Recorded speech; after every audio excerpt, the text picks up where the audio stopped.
நான்காம் கட்ட மக்களவைத் தேர்தலை ஒட்டி ஆந்திரா, பீகார், தெலங்கானா உள்ளிட்ட 10 மாநிலங்களில் உள்ள 96 தொகுதிகளில் இன்று பிரச்சாரம் நிறைவடைகிறது. 18வது மக்களவைக்கு 7 கட்ட தேர்தல் அறிவிக்கப்பட்டு 3 கட்ட வாக்குப்பதிவுகள் நடைபெற்று முடிந்துள்ளன.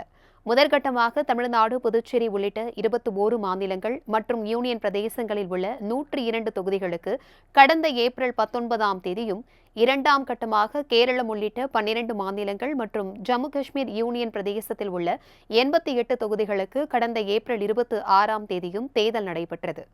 தொடர்ந்து 3வது கட்டமாக கர்நாடகம், குஜராத் உள்ளிட்ட 12 மாநிலங்களில் உள்ள 94 தொகுதிகளுக்கு கடந்த 7ஆம் தேதி வாக்குப்பதிவு நடைபெற்றது. இந்நிலையில் 4வது கட்ட தேர்தலுக்கான ஏற்பாடுகள் தீவிரமாக நடந்து வருகின்றன. 4வது கட்ட தேர்தலுக்கான 96 தொகுதிகளிலும் கடந்த 12 நாட்களாக பிரச்சாரம் சூடுபிடித்தது. இந்த அனல் பறக்கும் பிரச்சாரம் இன்று மாலை 6 மணியுடன் ஓய்கிறது. பிரதமர் நரேந்திர மோடி, காங்கிரஸ் முன்னாள் தலைவர் ராகுல் காந்தி உள்ளிட்ட அரசியல் தலைவர் இறுதிக்கட்ட பிரச்சாரத்தில் ஈடுபட்டனர். மக்களவைக்கான 7 கட்ட தேர்தல்களிலும் பதிவாகும் வாக்குகள் ஜூன் மாதம் 4ஆம் தேதி எண்ணப்பட உள்ளது. அன்றைய தினமே முடிவுகள் அறிவிக்கப்பட உள்ளது என்பது குறிப்பிடத்தக்கது.